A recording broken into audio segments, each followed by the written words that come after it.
just thought I'd show you. Now, of course, these batteries do go bad. And so you'll notice that your system voltage, at least in my case with the lead acid, the system voltage will tend to go down pretty low at night. And it's almost as if your entire battery capacity is very small. Part of what causes this is you have batteries that are shunting, power and just turning it into heat at the bottom of the battery where the cells are kind of almost shorted out, not quite, but almost. Very likely, most of these batteries in the system are still good and they're still usable.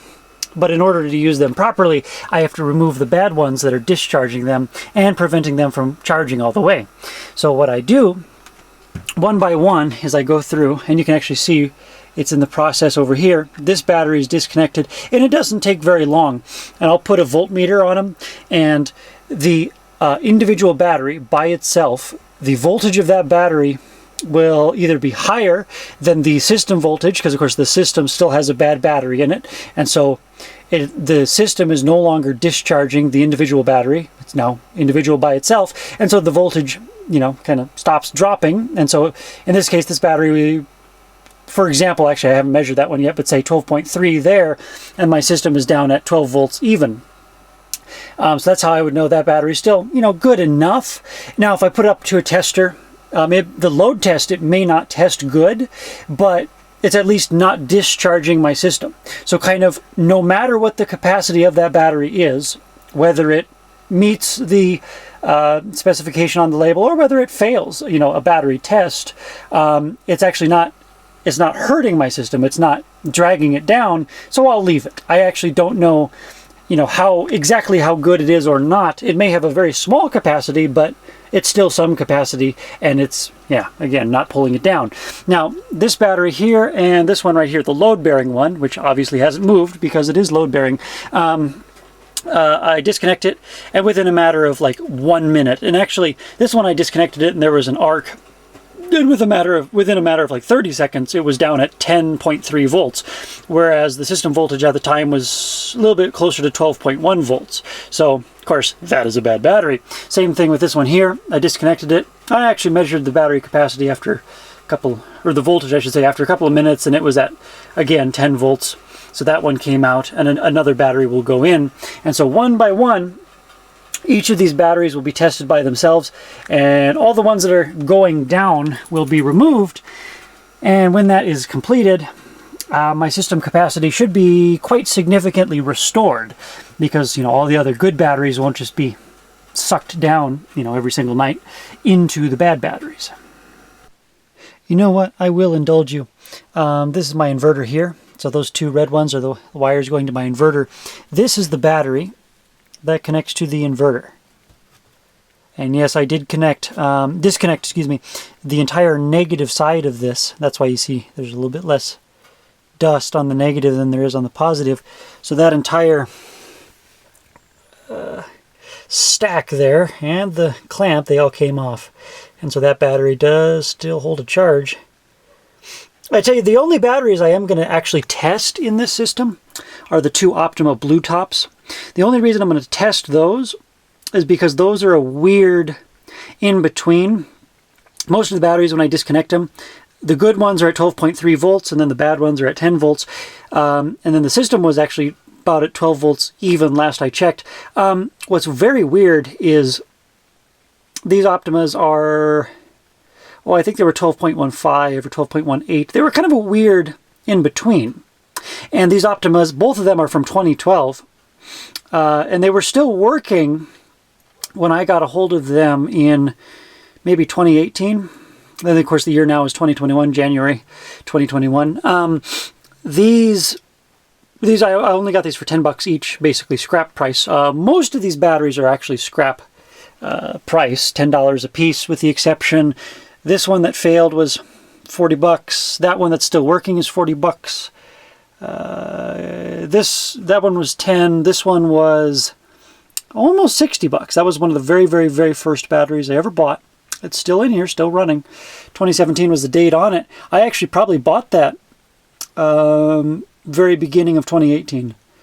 That was basically a new battery, 60 bucks. This one that failed here was a $40 one. It's replaced with a $10 one.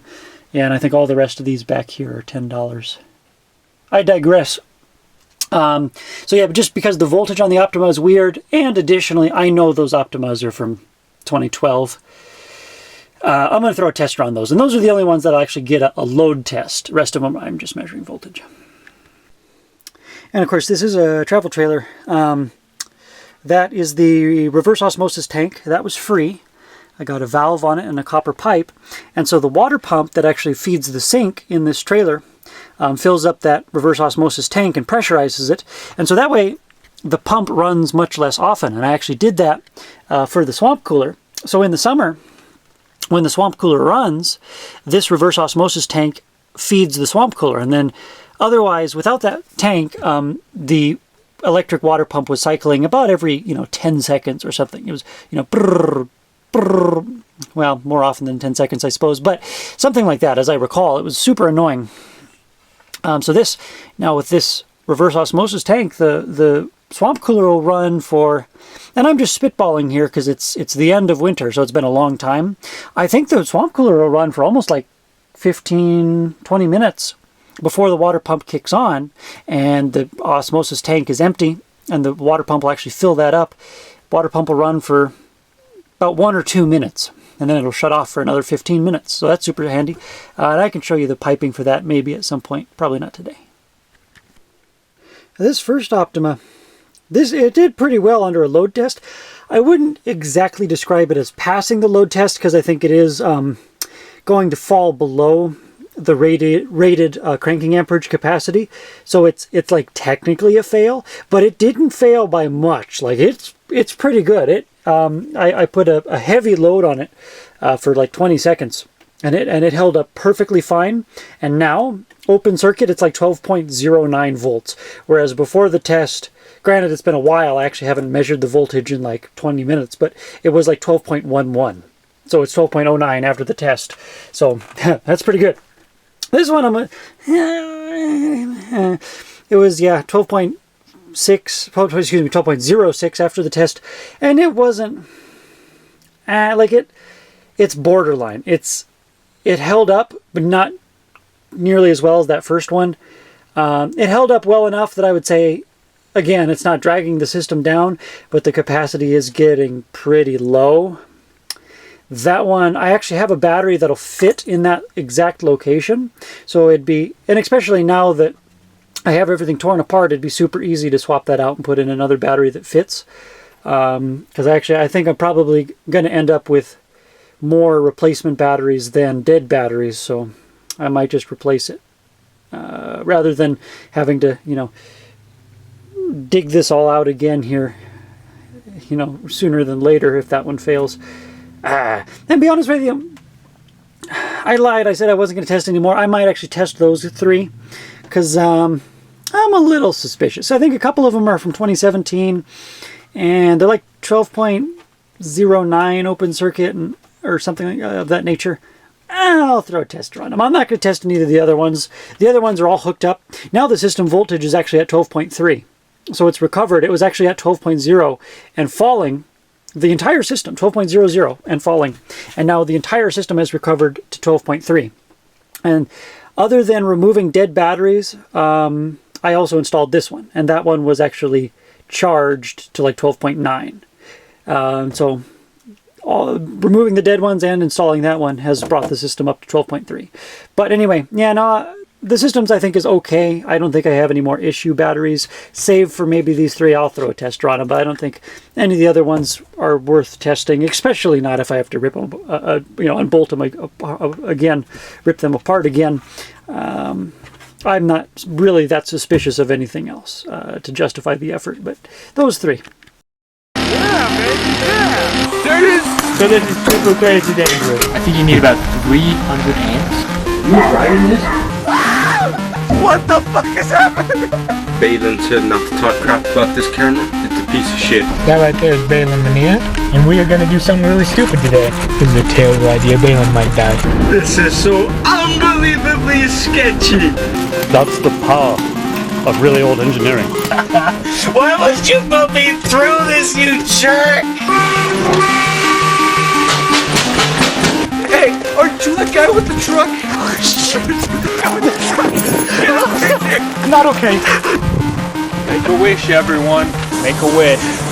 No, I'm not doing this. No, go. You went too far.